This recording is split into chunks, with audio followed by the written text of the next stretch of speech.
Son las 11 en punto. Si queréis empezamos. Muy buenas, Luis. Bueno, yo voy a hacer una breve presentación, solo cómo va a funcionar la charla, antes de pasar a Lucas y a Nacho. El invitado especial, evidentemente, Luis, que eres tú. Simplemente decir que vamos a interactuar varias personas, Lucas Verdú, Nacho y alguien más del equipo. Esto lo componemos. Nosotros somos una empresa, somos Deporte, una empresa de distribución de material deportivo, pero esto realmente está organizado por un grupo de amigos, concretamente que lo lidera Nacho, con lo cual nosotros colaboramos exclusivamente. Y bueno, ¿cómo se va a desarrollar la charla? La charla, hay, como sabes, como ya has compartido con Nacho, un guión. Lógicamente tienes tu total libertad para hacer lo que quieras y vamos a dejar luego un turno de ruegos y preguntas que lo haremos en el chat para que la gente pueda escribir y dejaremos al final unos minutos para que la gente te pueda preguntar e interactuar contigo, ¿vale? Porque los micros en principio van a estar cerrados para que no podamos hablar todos a la vez. ¿Vale? Entonces, bueno, sin más, voy a dejar paso a Lucas Verdú, que haga una pequeña presentación que, como bien conocéis, ha colaborado y trabajado en varios diarios, entre ellos el Diario de Información, y bueno, paso el turno a Lucas. Hola, buenos días a todos. Bueno, yo creo que todos conocéis aquí a Luis después de lo que logró con el Hércules el año pasado, pero aquí se trata de hablar de fútbol formativo y yo creo que pocas personas o pocos técnicos como él están preparados para hacerlo porque ha pasado por el Español, por el Villarreal o por Granada. Como formador dirigió a jugadores que hoy están en la élite, muchos. Se me viene a la cabeza Gerard Moreno o Mar Bartra, por ejemplo, de aquella camada. Y ahora en Japón también está al frente de un proyecto que tiene una vertiente también de fútbol formativo importante, que creo que la explicará luego. No me extiendo mucho más y os dejo ya con David y con Nacho porque hay muchas preguntas que responder y cuanto más interactivo sea esto, mejor. Bueno, pues me toca.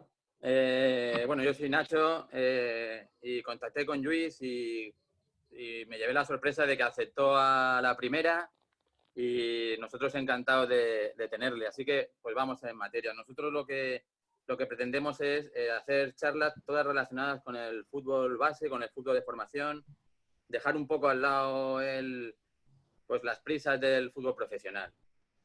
Entonces, con Luis, pues yo había pensado en dividir un poquito los bloques en lo que es fútbol 8, fútbol 11, un poco cómo se valoran a los chavales en esa época y qué pensaba acerca de las academias, de las masías, ¿no? Entonces, Luis, yo te cedo la palabra y te preparo la primera pregunta, ¿no? En el fútbol 8, ¿qué objetivos hay que buscar a los chavales, ¿no? ¿Qué retos tienen que desarrollar en el fútbol 8 y cómo lo deben de conseguir? Bueno, primero, daros las gracias a todos por... Hola. Sí, se te oye, Luis. Sí, nada, lo dicho. Bueno, primero presentarme que soy Luis Panagumá. Encantado de estar este rato con vosotros. Nacho, como bien has dicho, contactaste. Vi la forma en la que queríais orientar la charla y me pareció perfecto, porque en este momento en el que estamos, pues hay que ocupar un poco las horas y si las dirigimos hacia este tipo de iniciativas me parece genial. A partir de ahí, pues bueno, empezamos a hablar ya para no alargarlo mucho, porque quiero que sea bastante dinámico también y bastante interactivo en ese caso. Bueno, voy a hablar desde la experiencia como técnico. En algún caso puedo hablar incluso como exjugador, porque durante 3 años jugué en la cantera del Español cuando era muy pequeñito, cuando era levín. Y después como padre, ¿no? Yo tengo 2 niños que ya son alevines y benjamines, entonces la perspectiva del fútbol base la puedo ya dirigir desde muchos aspectos, ¿no? Entonces, en cuanto al fútbol 8, ¿no? Hablábamos, creo que me comentabas qué objetivos había que marcar, ¿no? O cómo había que enfocar un poco esa vida futbolística de los chavales. Eso es. Entonces, creo que es muy importante definir para qué quieres que un niño juegue a fútbol. Eso es muy importante. Tanto como padre como luego como club. El club, ¿para qué queremos tener niños, ¿no? Entonces, hay una parte social, hay una parte en la que los niños hacen una extraescolar y no va más allá, y luego hay una parte competitiva. Yo creo que lo más importante para un niño es transmitirle que está en un proceso de formación, que está en un proceso en el que él tiene que asimilar unos valores como persona, de compañerismo, de higiene, de hábitos, de comportamiento, de educación, y que todo eso tiene que unirlo con disfrutar, porque al final el fútbol es el deporte que más nos gusta desde pequeños y hay que partir de eso. Después todo lo demás, pues a veces lo generamos los mayores, lo generamos los clubes, lo generamos los padres, el hecho de tener expectativas mucho más allá desde el inicio. Pero yo creo que es fundamental de inicio darles ese matiz de extraescolar, de formación personal. O sea, claro, eso es lo primero, ¿no? Si no se divierten, pero yo lo que venimos observando es cada vez más en fútbol 8 ya clubes con cierta relevancia en las provincias, ¿no? Que se llevan a un chaval de aquí, se llevan a otro chaval de allá, se da un protagonismo a los chavales y a los padres de los chavales que está fuera de todo eso que dices. Y quizá lo primero son las propias canteras de los equipos grandes, ¿no? Que con clubes convenidos, con entrenamientos demasiado tácticos, muy rigurosos. Al final son los grandes clubes casi los que se saltan esa primera norma. ¿Cómo lo ves? Bueno, yo creo que son los grandes clubes y son los pequeños también. Sí, también. Te decía que iba a ir hablando desde varios puntos de vista, como entrenador, como padre y como exjugador de esos equipos. Al final, cualquier equipo de barrio hace una selección y juegan los mejores con los mejores, los peores con los peores, ¿no? Por decirlo rápido y mal. Y eso es creo que el exceso de formación, el exceso de competitividad que estamos generando entre todos, porque no es lo mismo hace 5 años o hace 10 años que ahora o de aquí 5, ¿no? Todo ese exceso de formación en los técnicos, todo ese exceso de competitividad en la sociedad, todo ese exceso de querer ser mejores y de querer estar con los mejores hace que perdamos la perspectiva de lo que es básico. Y no podemos solo culpar a las grandes canteras que escogen a niños porque hay clubes de provincia importantes que también cogen niños de otros sitios y los clubes más pequeños cogen de los colegios o sea, que al final es un ecosistema, ¿no? Por decirlo así, que se va comiendo unos a otros. Yo creo que todo va en base a eso, a la educación que nosotros les queremos dar y cómo transmitirlo. Porque y a veces nos olvidamos, aunque tu hijo o aunque un niño juegue en una cantera de un club profesional, tiene que divertirse igual, tiene que seguir aprendiendo unos hábitos, tiene que seguir sabiendo aceptar unas normas, pero evidentemente también con una responsabilidad mayor que en el equipo de su barrio, pero siempre desde esa perspectiva inicial. Y desde el punto de vista deportivo, está claro que, bueno, vamos a ponernos ya en el caso de canteras o de clubes que hacen esa selección y que ya intentan formar a los chavales.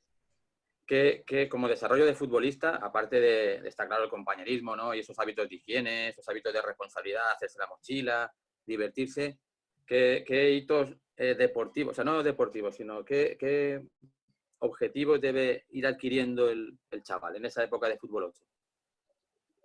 Yo creo que los objetivos tienen que ir en base al plan que tienes pensado para él. O sea, si tu plan o el mejor plan que puede tener un niño es divertirse, tienes que intentar ver que se divierte. Si tú un niño lo estás llevando a un grupo en el que no está a gusto, en el que no se relaciona bien con los compañeros, en el juego no acaba de encontrarse cómodo, no acaba de... Pues no estás cumpliendo ningún objetivo. Probablemente si ese niño se siente cómodo, si ese niño se siente confiado, porque aparte los niños es que no podemos olvidar que ahora estamos en esta situación y es diferente, pero cuando los niños han tenido una gripe están un mes que no son ellos mismos, por decirlo así, ¿no? Han tenido fiebres altas, han tomado antibióticos, entonces eso también afecta al rendimiento que ellos van dando, ¿no? Los niños no son como los adultos que mantienen más o menos una regularidad. Entonces, hay que tener en cuenta que hay muchas cosas que pueden hacer que durante un tiempo pues no, los niños no puedan dar su mejor versión. Que van a poder moverse dentro de su propio departamento. Si hay alguien, por favor, que tenga el micro abierto, que se lo cierre, porfa. Vale, que luego dejaremos turno de preguntas, pero de momento vamos a cerrarnos los micros, por favor. Entonces, para terminar lo que está diciendo, cuando se consiguen objetivos es cuando tú ves que el niño es feliz, que el niño se atreve, que el niño intenta hacer cosas, que el niño se ríe, que no lo llevas al resultado, que no lo llevas al ganar o perder. Y para eso pues también gran parte tienen, o sea, hay una parte es importante de los entrenadores y de los clubes, pero otra es muy, muy, muy importante de las familias en casa, porque al final los clubes a los niños los tienen 6 horas a la semana, 8 horas a la semana, el resto de horas están en casa. Pero, Luis, una pregunta. Por tu experiencia de porque tú empezaste muy joven a acoger a chicos del Español, un equipo del Español, ¿con qué edad fue? Yo tenía 19, los niños tenían 8. Vale, 19, o sea, hace 20 años prácticamente. ¿En esos 20 años has notado mucha diferencia de cómo tú lo llevabas a cómo llevan ahora a tus hijos? Bueno, totalmente, totalmente. Notas mucha diferencia porque en aquel momento, por ejemplo, todos los clubes de provincia, por decirlo así, tenían 1 o 2 equipos por año. No había más. O sea, había un A y un B y había 20 niños de un año y 20 de otro, o 12 de un año, 12 de otro. Y ahora pues todos los clubes tienen hasta Js, Ls, Ks, ¿no? Tienen casi 120 niños por año. O sea, todo ha cambiado. Los entrenadores hace 20 años pues eran padres o eran jugadores de otros equipos. Ahora ya los entrenadores están formados. Entonces, le hemos dado a todo mucha más organización, mucha más formación y ese sobreexceso de formación o sobreexceso de competición, pues en algunos casos hace que perdamos la esencia o la realidad de todo eso. Y no es fácil el hecho de tener tantos medios y a lo mejor no saber aprovecharlos, pero digo lo mismo, que al final las familias son las que están todos los días con los niños y al final al fútbol los llevas pues pocas horas a la semana si realmente las cuantificamos. Sí, yo creo que lo quería haber resumido yo, no me ha salido bien, creo que lo has dicho tú, ¿no? El exceso de competición al final y el exceso de formación, ¿no? Al final hace que los clubes en esas edades de 8 o 9, por ejemplo, mi hijo, ¿no? Que tiene 9 años, pues acaban formando, o sea, son casi unos mini equipos de fútbol 11 con sus tácticas, con su tal, y se pierde un poco la alegría y el aspecto ese lúdico del fútbol de la calle. Pero claro, si es que no haces Nacho, eso, cuando llegas al partido... Pero es que a mí me ha pasado, ¿eh? O sea, es que hablo desde el ejemplo, ¿no? Yo me he reunido con familias para decirles que vengan a jugar a un equipo profesional. Y yo ahora me encuentro como padre y a lo mejor tú cómo no se lo explicas a tu hijo, Eso o cómo es. crees que no, o cómo tú dentro de ese ambiente que sabes que es competitivo le intentas dar ese punto lúdico o ese punto inmaduro, ¿no? O irreal, por decirlo así. Es que te engulle a veces ese mismo mundo. Es difícil, la verdad es que es complicado. Yo veo que esa formación para el equipo, ¿no? Sin duda es mejor. El equipo va a tener mejores resultados. Pero nos entra la duda si es bueno para la formación futbolística del chaval. Ese exceso de rigor en los entrenamientos. Mira, yo lo que sí creo es que entre todos hacemos que los niños quemen etapas muy rápido. Y esa parte de culpa la tenemos los entrenadores. Los entrenadores creemos que ganando subimos categorías, que subiendo categorías nos ponen en equipos mejores, que si nos ponen en equipos mejores me puedo llegar a dedicar y somos muchos. Los entrenadores que están en fútbol base, pues cobrando a veces cantidades irrisorias para las horas que le dedican.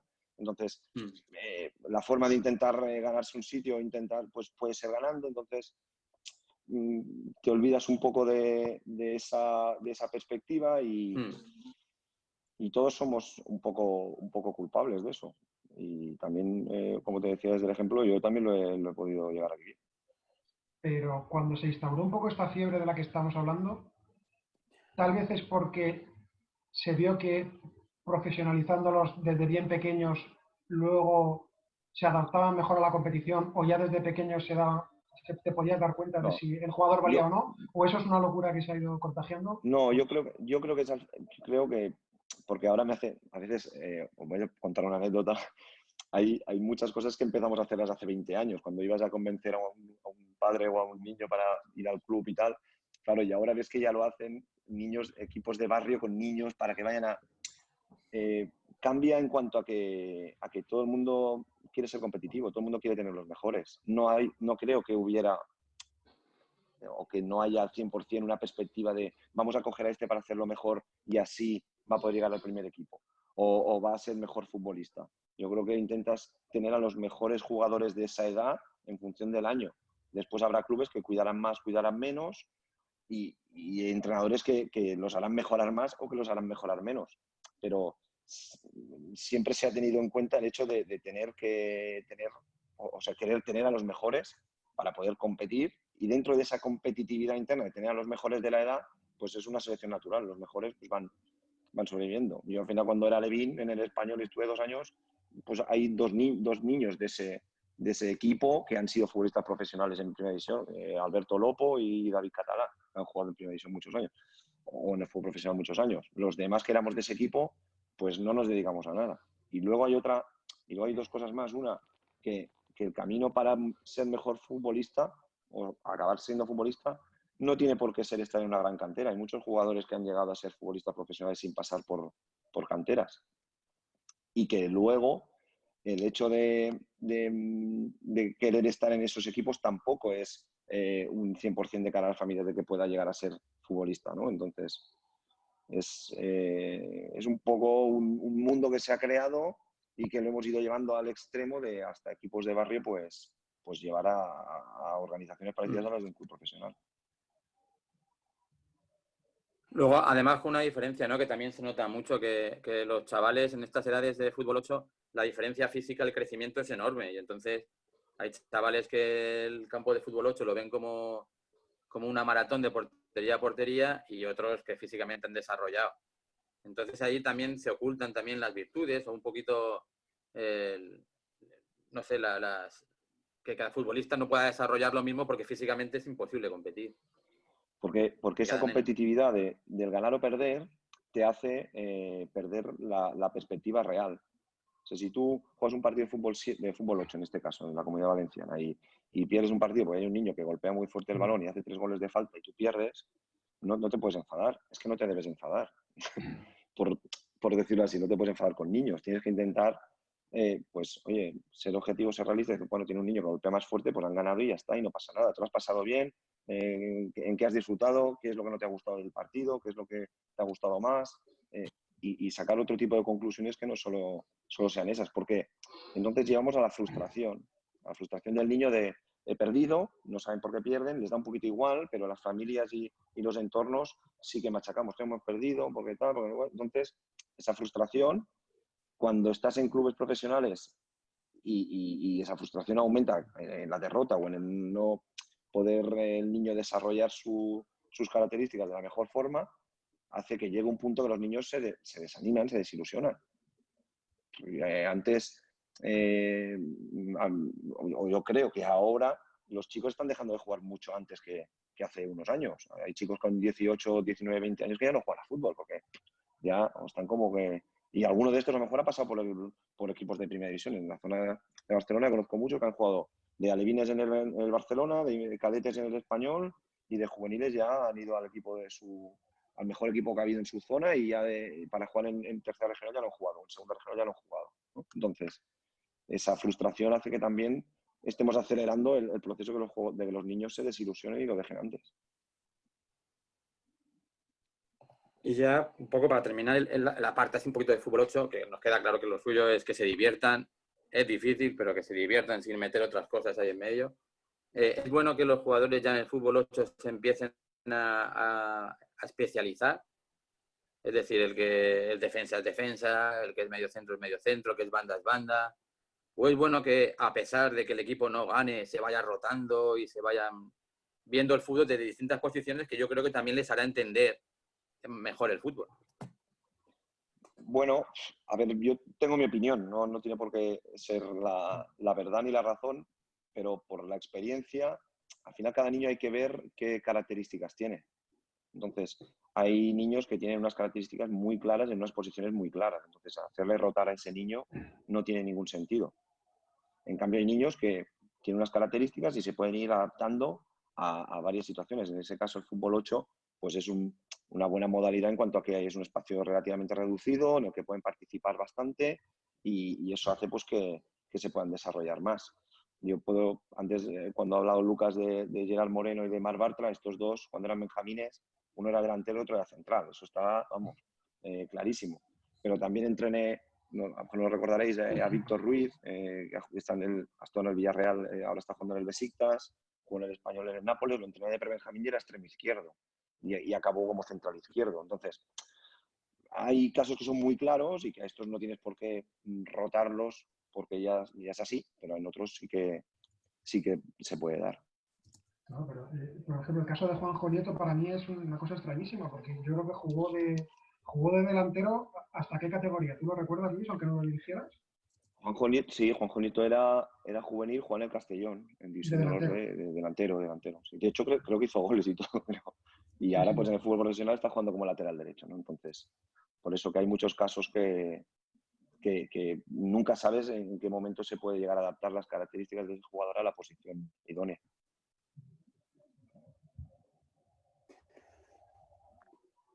Bueno, entonces ya terminamos el fútbol 8, que para muchos entrenadores... Bueno, una última de fútbol 8. ¿Crees que es bueno que los entrenadores, que repita el entrenador año a año, o es mejor que los niños vayan aprendiendo a tener nuevos jefes? Es decir, sacarlos un Esa es una, poco de su zona de confort.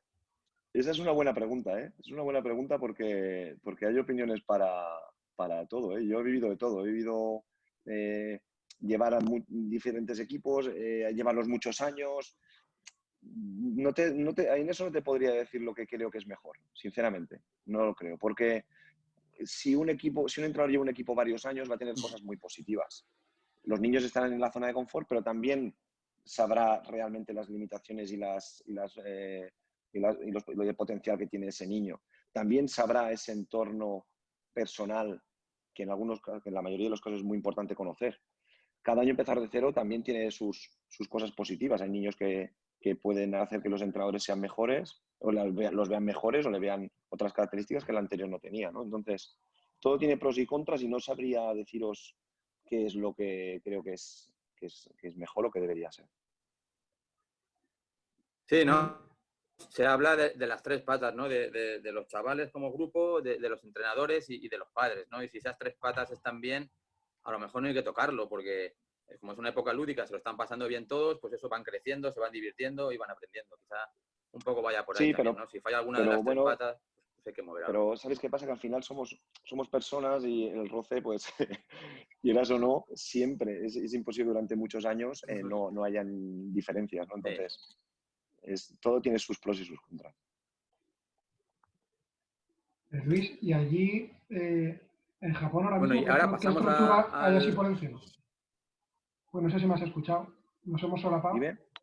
Te quería preguntar, Luis, allí en Japón, ¿qué estructura hay por encima Dale. en cuanto a escuela deportiva de fútbol? ¿Hay Es algo que que está todo muy en precario? aquí es que es otro mundo. Aquí no hay federaciones en las provincias, pero se basa mucho en los colegios, los clubes tienen sus academias, pero está todo muy, muy, muy virgen, por decirlo así, ¿no? O sea, no hay competitividad en cuanto a tener a los mejores, en cuanto a captación, en cuanto a los niños juegan en los colegios. De hecho, la liga de universidades en Japón tiene la misma relevancia que la liga de fútbol profesional casi. O sea, y en béisbol, que es un deporte muy importante en Japón, también. Aquí el fútbol, en la parte escolar, no tiene ninguna diferencia en cuanto a la profesional de las academias de los equipos. O sea, que está igual el fútbol profesional que el fútbol escolar, ¿quieres decir? En Japón. Sí, en cuanto al fútbol formativo, sí. Y en cuanto al fútbol universitario, también. Sí. O sea, De hecho, con una vertiente más lúdica. una de las anécdotas que tengo es que cuando llegué aquí no había liga de fútbol profesional y y estaban haciendo por la televisión un partido y había campo lleno y veía jugadores jugando y digo, esto no puede ser de la Liga de Fútbol Profesional, ¿esto qué son? Era la final de fútbol universitario, 60.000 personas en el estadio. Entonces, a nivel cultural es diferente, eso es otro pensamiento distinto. O sea que allí los estadios los llenan fácilmente. Sí, porque es que el fútbol para ellos aquí es como es un espectáculo, es algo lúdico, es algo bonito, es algo... Juegan dos equipos, a ver quién es mejor y el que gana y el que pierde. Aquí termina el partido y estamos obligados a darnos la mano, a saludarnos, algo que en España es algo complicado en función de los resultados, sobre todo a veces. Bueno, ahora lo de darse la mano y saludarse es más complicado, yo creo, en todo el planeta. No, aquí es más fácil porque ya estaban acostumbrados. En España habrá que... Bueno, Lluís, saltamos al fútbol 11. Hay comunidades autónomas que saltan en el primer año de alevín. Aquí en la Comunidad Valenciana saltan en el primero de infantil. Sé que Madrid quería retrasarlo y meterlo en el primero de infantil, pero con el rollo este del coronavirus lo han parado. Un poco pronto, ¿no? Primero de alevín. A ver, si nos ponemos, si buscamos una opinión técnica, lo ideal sería una progresión intermedia entre el fútbol 7 y el fútbol 11. Y en edades que sería entre los 10, entre alevín de segundo, infantil de primero, y ahí hacer una modalidad que fuera fútbol 9, en la que las distancias fueran un poco más amplias que el 7, pero no tanto que el 11, y en el que hubiera menos posiciones para que los jugadores siguieran, o que los niños pudieran seguir participando mucho en el juego. Eso sería, creo, lo ideal a nivel teórico. Pero no estamos preparados para, a nivel de instalaciones aquí en España, ni a nivel de competiciones, para poder regular eso, al menos hasta que no lo proponga nadie, porque en el fútbol 8, cuando son alevines de último año, hay campos en los que juntar a 8 niños con envergadura y con... es otro fútbol. Imposible. Y en fútbol 11, cuando el primer año que para mí es el peor año, hay 2 años muy malos en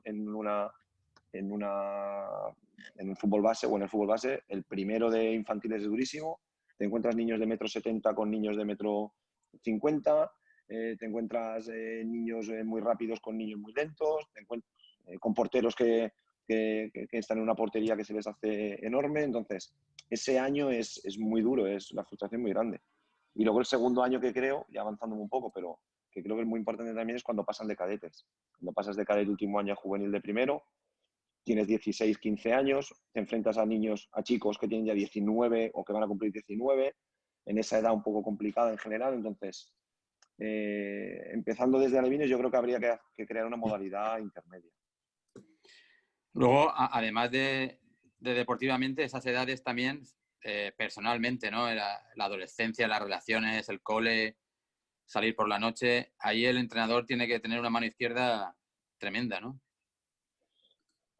Bueno, volvemos a los primeros objetivos eran intentar pasarlo bien, ¿no? Tener unos valores a nivel personal como extraescolar. Pues a medida que se van haciendo mayores, hay otros. Es el cumplimiento de unas normas y un compromiso y una exigencia. Y da igual que sea el equipo de tu barrio que sea un equipo profesional. Cada uno en su contexto va a tener sus exigencias. Y tanto el entrenador como las familias como los clubes, yo creo que son los que deben revivarlo hacia allí, porque en mi caso luego como entrenador, cuando he pasado al fútbol profesional, lo único que he hecho ha sido cambiar nombres a cosas, ¿no? Es lo mismo, al final tratas con personas, gestionas con personas, cuando estás llevando cadetes o juveniles tienen problemas porque empiezan a descubrir cosas, pero luego cuando entrenas profesionales son familias, son hijos, son otro tipo de problemáticas. En los clubes y los padres que hay esa presión, pues luego en el fútbol profesional se convierte en prensa, en objetivos y en necesidades. Entonces,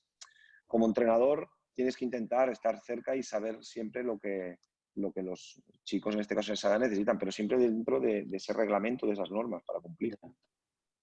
Pues ahora, ya en el fútbol 11 lo que ya existe son ascensos y descensos. Entonces ahí ya sí que se compromete mucho más, a lo mejor, la docencia deportiva del individuo, del futbolista en concreto, con el grupo, ¿no?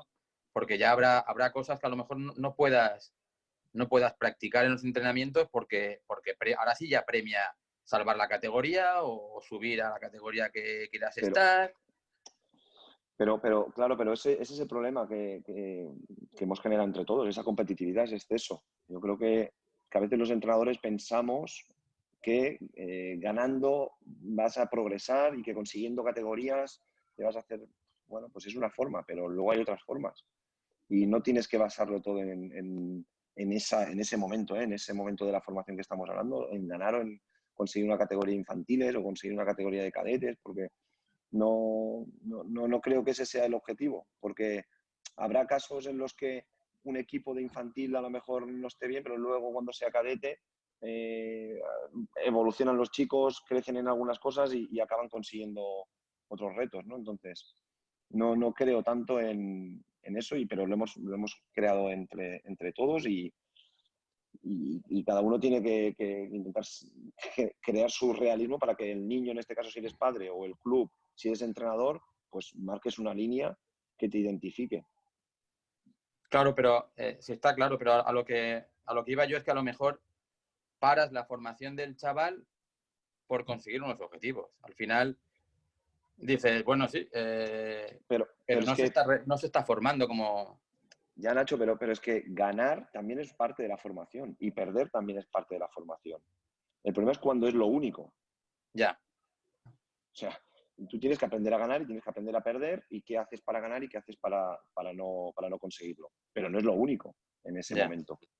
Ese es el problema. Cuando convertimos el ganar o perder en lo único, hay que formar y competir. Y las dos cosas tienen que ir unidas. No me sirve, para mí no me ha servido nunca, pero ni cuando entro a Benjamines ni cuando he entrenado filial. Es decir, si gano formo, si pierdo no formo. O para poder ganar no puedo formar. No, es que tiene que ir de la mano. Por eso el trabajo de un entrenador de fútbol base es complicadísimo. Mucho más que para mí, mucho más que el de un entrenador profesional, porque está obligado a...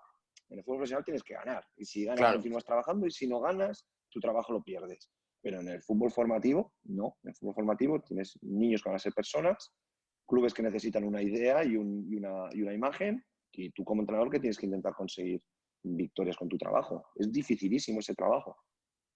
Sí, esa es otra, creo que lo tenía un poco más adelante, pero ¿crees que es bueno que el fútbol base, ya a estas edades, ¿no? De cadete, juveniles, esté pensando en el primer equipo o no? O que esté pensando en el equipo cadete o juvenil y en la formación del chaval.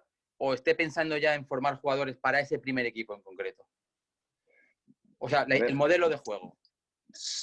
Depende, pero depende de varias cosas. Primero, del contexto del club. Evidentemente, si eres un club profesional tienes que hacerlo así. Y si eres un club de provincia, en función de donde tengas tu primer equipo o tu equipo amateur, pues lo que tú creas, ¿no? Pero hablamos mucho del modelo de juego y ahora se hacen muchas charlas y nos llenamos la boca hablando de... Cada uno tiene que crear lo que él sienta. Cada club tiene que crear lo que siente y lo que se siente en esa zona, por su historia, por su idea, por la gente que manda, por lo que sea. Y a partir de ahí, crear lo que se adapte más a eso. Entonces, luego, y estamos hablando de clubes profesionales pero luego en los clubes de fútbol base, en los que a lo mejor tienen división de honor y no tienen nada más, eso también pasa, ¿no? En Alicante creo que el Kelme, si no recuerdo mal, es un club que a nivel de cantera buenísimo, con grandes entrenadores y ya está división de honor.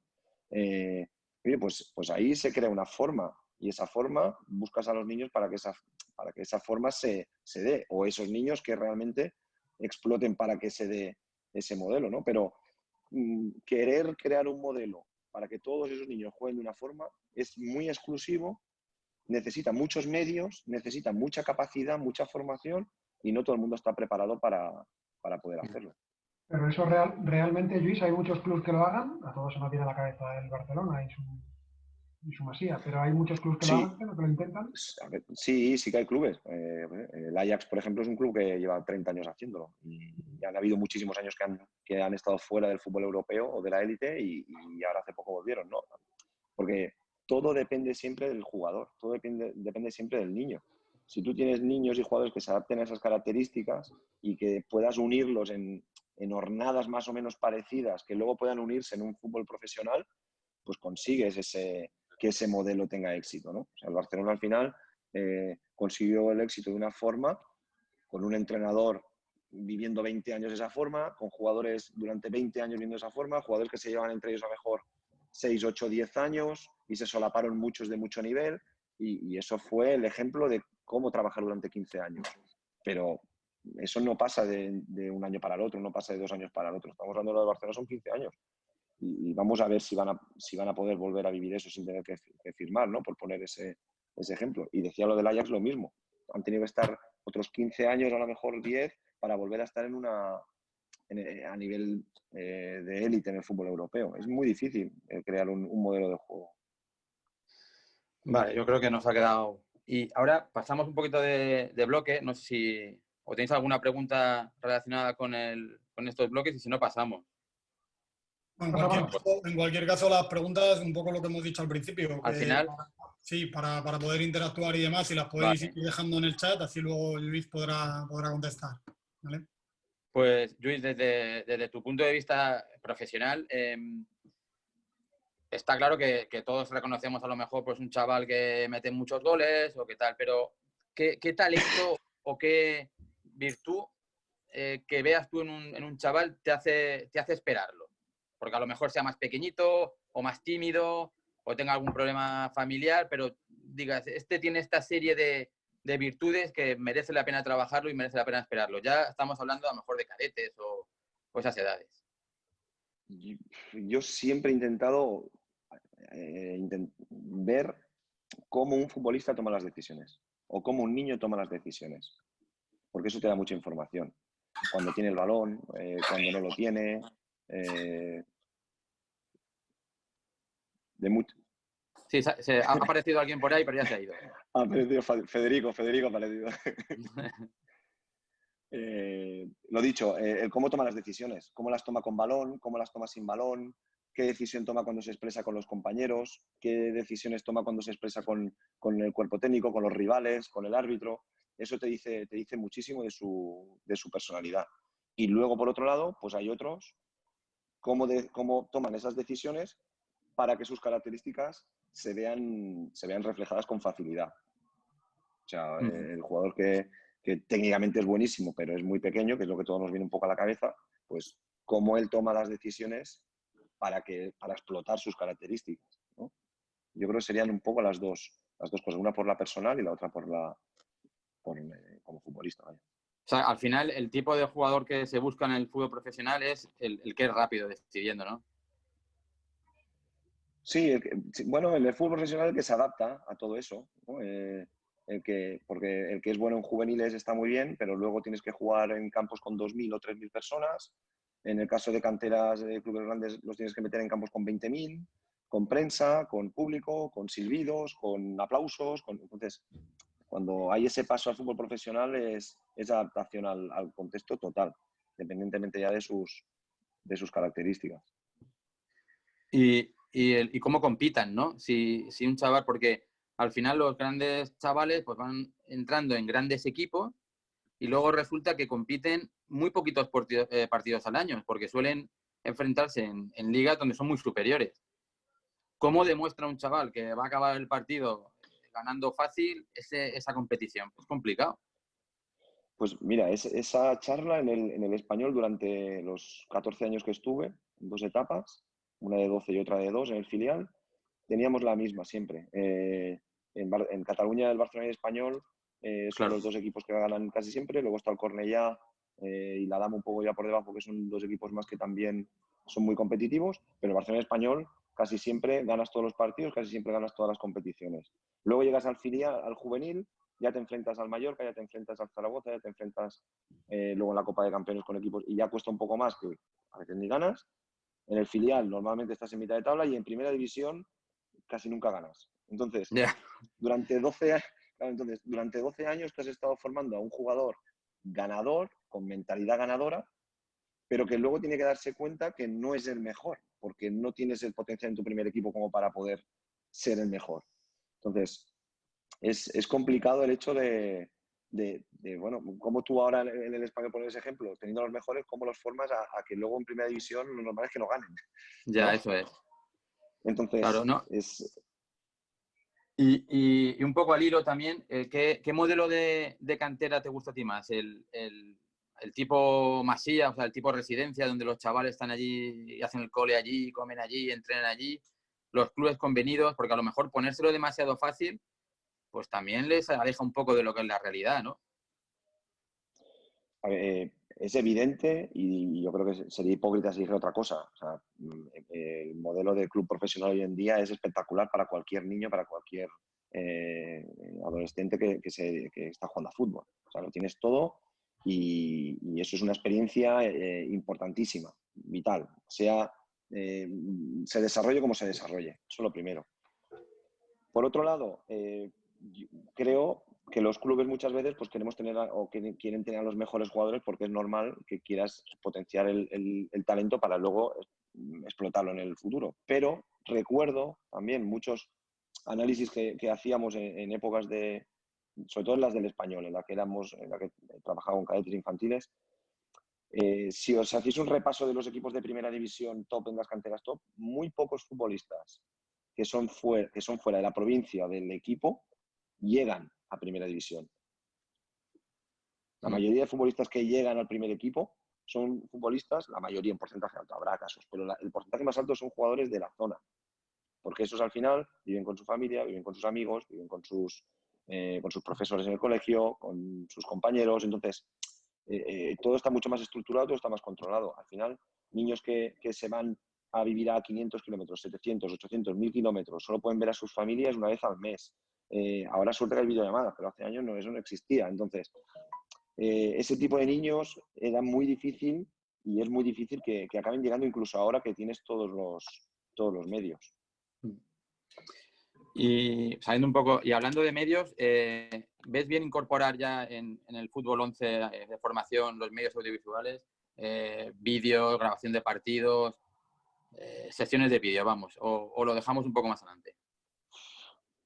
Lo hablábamos al principio con el fútbol 8. Creo que ahora mismo hay gente súper formada, súper preparada, gente muy joven ya con mucha capacidad que ya están empezando a entrenar con los medios que ahora existen. Pero creo que en algunos casos los estamos llevando al extremo. Entiendo que clubes profesionales lo hagan, entiendo que todos los entrenadores tengan expectativas para llegar a esos clubes profesionales o mejorar en sus clubes porque es normal, pero encuentro exagerado el hecho de utilizar el vídeo en alevines de segunda o tercera categorías o de ir a grabar a rivales para luego enseñárselo a los niños, que esto lo he visto en este tiempo que después del despido en el Hércules, pues estuve haciendo de padre durante un tiempo y pude ir a ver partidos y veía chicos grabando con videocámaras o con el móvil, que hoy en día ya, pues claro, con el móvil, y pensaba, ¿qué están haciendo? Y luego me decía uno, no, es que este es el entrenador del tal que nos está grabando porque jugamos de aquí. Y dije, pero si esto es un alevín de segunda división. Si mi hijo lo que quiere es irse luego a un cumpleaños con él, me explico, ¿no? O sea, Sí, perfectamente. Que entiendo, como entrenador entiendo que ese entrenador está haciendo lo mejor que cree que debe hacer para seguir mejorando, pero creo que no es lo idóneo. Y lo digo desde la experiencia que yo también he cometido muchos errores en esa época o en esas épocas de otra forma, porque claro, no teníamos móviles, no teníamos cámaras, pero seguramente hice otras cosas que no las vería idóneas, ¿no? Pero yo creo que lo estamos llevando al extremo y veremos a la larga si va a ser bueno, ¿no? Sobre todo para los niños. Sí, yo lo reconozco también. Yo tengo al chaval jugando en equipos y gran parte del fin de semana estoy viendo partidos de otros equipos, de cualquier edad y sobre todo de la nuestra, ¿no? Pues yo tendría pero está bien, más de escucha, preguntas. pero una cosa, está muy bien eso, no está mal. O sea, no lo digo como una cosa negativa, solo digo que el futuro nos va a decir si todo esto va a ser bueno o no, o está siendo bueno o no. Una de las cosas que tiene el fútbol es que lo que está pasando no sabemos si está bien hasta que pasa tiempo. Yo lo que sí te puedo contar de mi experiencia es que vamos un grupo de padres a ver un partido de un rival y los nuestros se van a otro lado a jugar al fútbol. Les interesa cero el partido que estamos viendo los padres. Con lo cual me alegro también, ¿sabes? Sí, pero bueno, hay esa parte social que hace que las relaciones entre las personas, pues, joder, sí. Al final cada uno tiene su ámbito, ¿no? Y no tiene por qué ser malo eso. El problema es que lo lleves luego al niño. ¿Ya has visto? Ya está. Ese es el problema. Es que se nos escapa de vez en cuando, ¿eh? Claro, que la línea es muy fina, es muy fina. Sí, muy fina. Pues yo estaría, bueno, es que es un placer. Yo estaría contigo, pero creo que 45 minutos y ahora hay preguntas. Nacho, si le dejamos a Nacho y bueno, y a Luis, por supuesto, tenéis cuerda para rato los dos. Yo, antes de terminar y pasar al tema ruegos y preguntas, a mí personalmente sí que me llama mucho la atención y es de admirar un poco siendo un entrenador joven, porque eres un entrenador joven, la etapa en la que estás viviendo ahora en Japón, o sea, cómo te motivó, cuál fue la motivación que te hizo irte para un país extranjero a tantos kilómetros de aquí y también saber un poco la experiencia, ¿no? Que nos cuentes porque, bueno, tú lo vives todos los días, pero a mí lo que has dicho antes, una final de un equipo universitario, 60.000 personas en el estadio, a mí me flipa. Entonces, saber un poco a nivel personal cómo lo estás viviendo tú y también que nos cuentes un poco el fútbol de allí, ¿no? Cómo está, si está explotando, en qué fase está, por saber un poco y que nos informes. Pues mi idea no ha sido nunca trabajar fuera de España. No, siempre he ido haciendo mi camino e intentando encontrar los retos que me llenaran y nunca pensé en salir fuera, aunque he tenido propuestas durante muchísimos años, pero nunca me lo planteé. Pero en este momento el despido en Alicante fue muy pronto, entonces la temporada, sabéis que los entrenadores hasta que no pasa la temporada no puedes volver a trabajar y surgieron varias posibilidades de ir a trabajar fuera. Pero esta es la que más me gustó porque se adaptaba a mi forma de pensar. Yo quiero ir a un sitio, como entrenador profesional tienes que ganar partidos y conseguir resultados, eso está claro. Pero donde voy quiero conseguir algo más. Quiero conseguir que el equipo mejore, quiero conseguir los futbolistas mejores, quiero aportar mi experiencia en ese club, quiero aportar todo mi conocimiento a la gente que trabaja en ese club y compartir. Y en un país como Japón, que es tan diferente, pues más todavía. Entonces, lo acepté y la verdad es que si no es por la desgracia esta que nos está ocurriendo a todos y que tarde o temprano pues lo solucionemos de alguna forma, pues está siendo muy buena. Está siendo muy buena porque el fútbol aquí en Japón llevan muchos años ya intentando mejorar. Lo han conseguido en los últimos años. Estoy en un club en el que el presidente fue seleccionador nacional, una persona reconocida aquí en Japón, tiene las ideas bastante claras de lo que quiere y el club está en segunda división B, que aquí es tercera división, que está dentro de lo que es la Liga de Fútbol Profesional.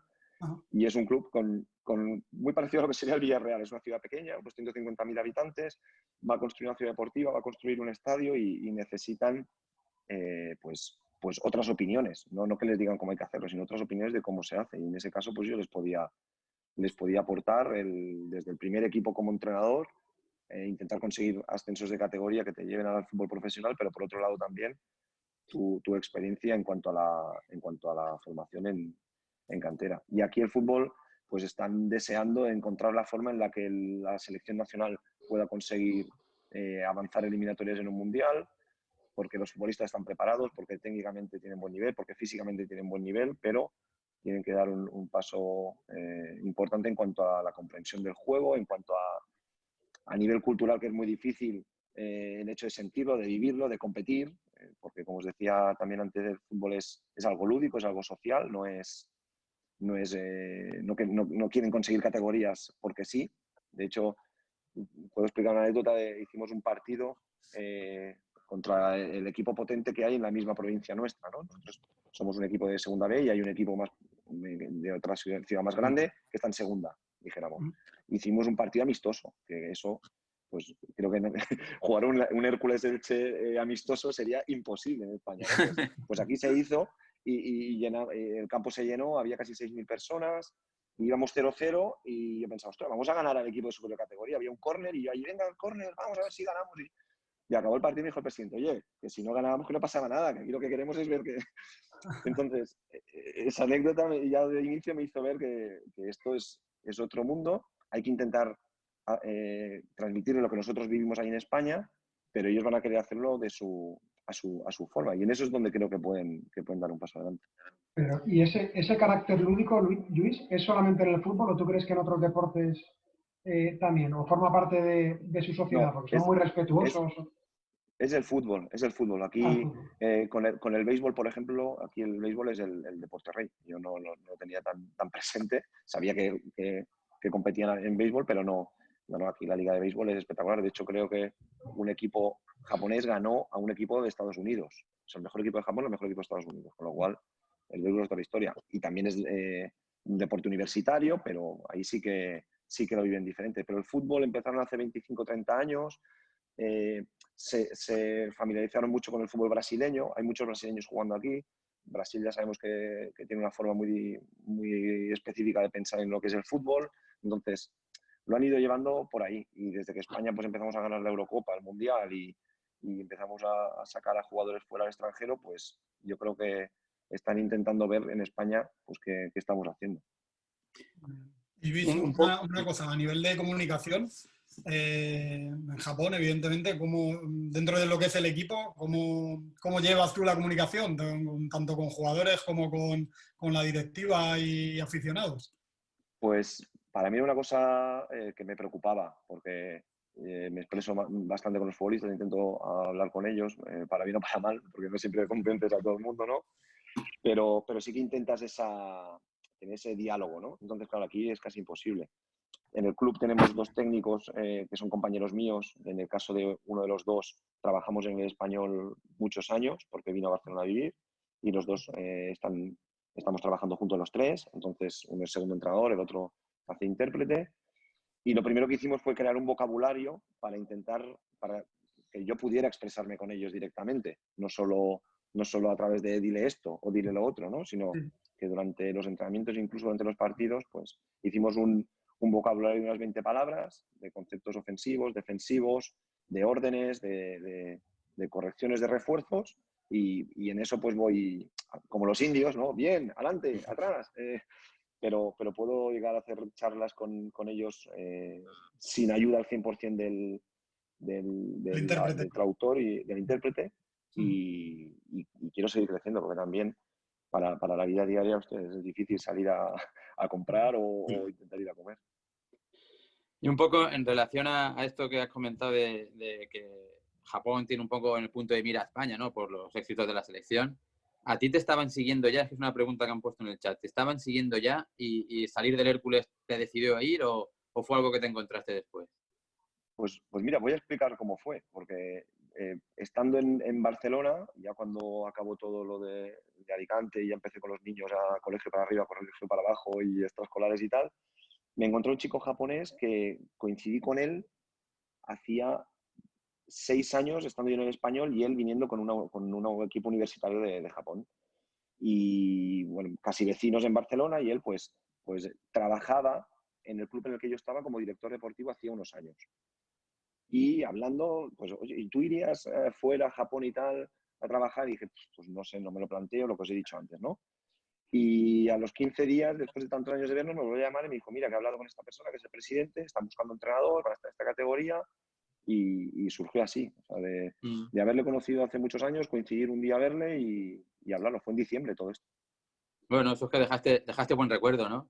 Si no se hubiera acordado. Al final, pues pasa como en todos los trabajos, supongo. Cuando tú vas haciendo cosas, a las cosas bien y cosas mal, a la gente le gustarás más o menos, pero luego la gente se va acordando y si les encajas por lo que sea, pues sean oportunidades. Bueno, pues Lo un importante poco... es persistir siempre. Claro. E intentar no parar.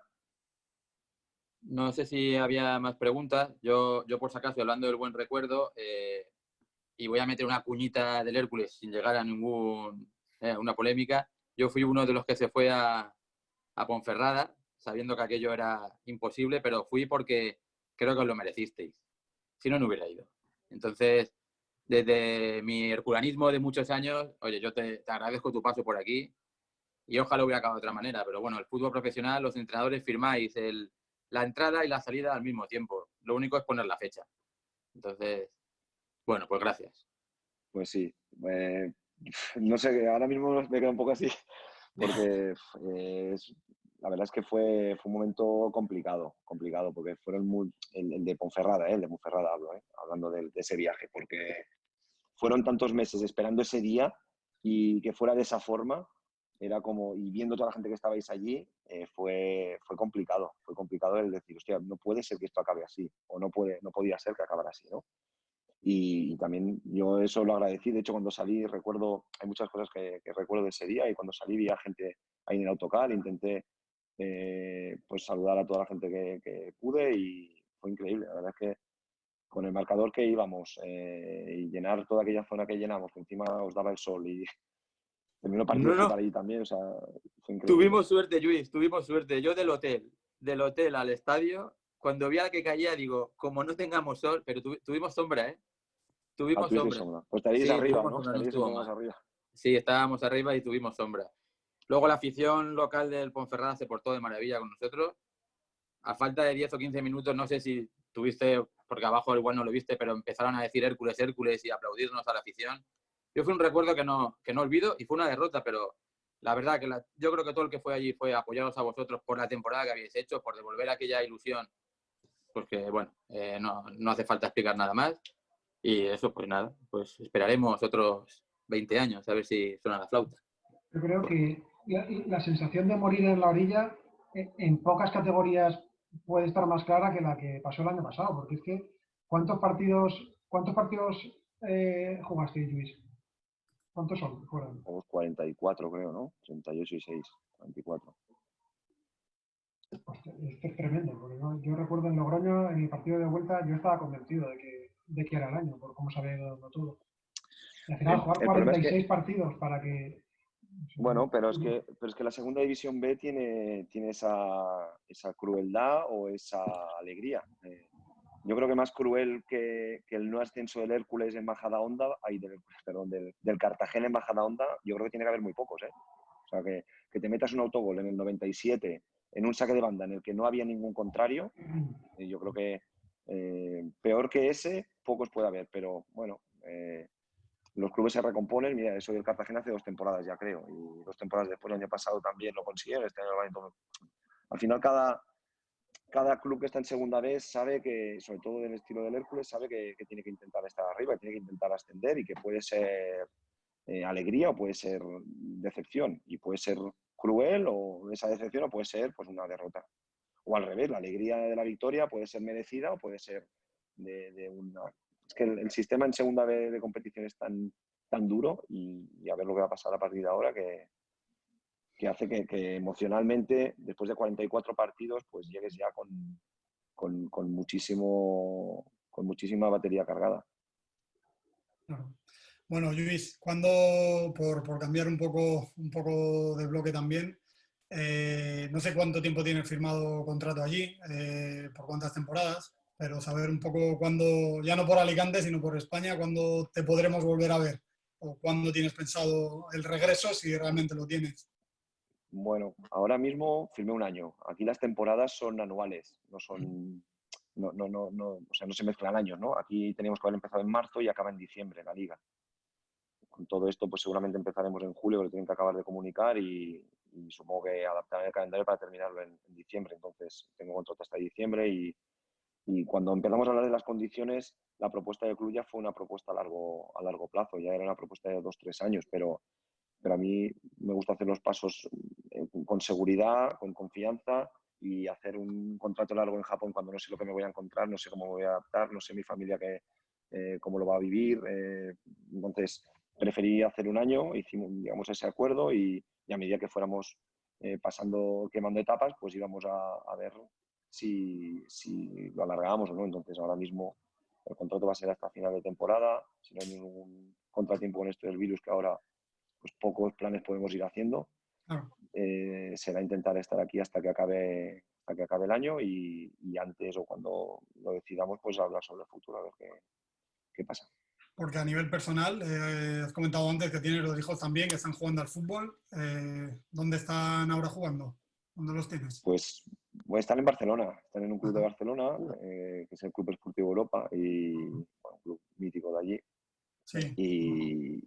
Y ellos, pues, con mi mujer, pues bueno, nosotros hemos decidido siempre vivir así, ¿no? El hecho de creer en la profesión de los dos, en intentar apostar un poco por cada uno, que los niños tengan su entorno. Pero claro, esta experiencia son 11.000 kilómetros, esto es diferente. En Alicante al final son A 500 nivel personal kilómetros, subes, bajas. tiene que ser duro también, ¿no? Me imagino. Muy duro.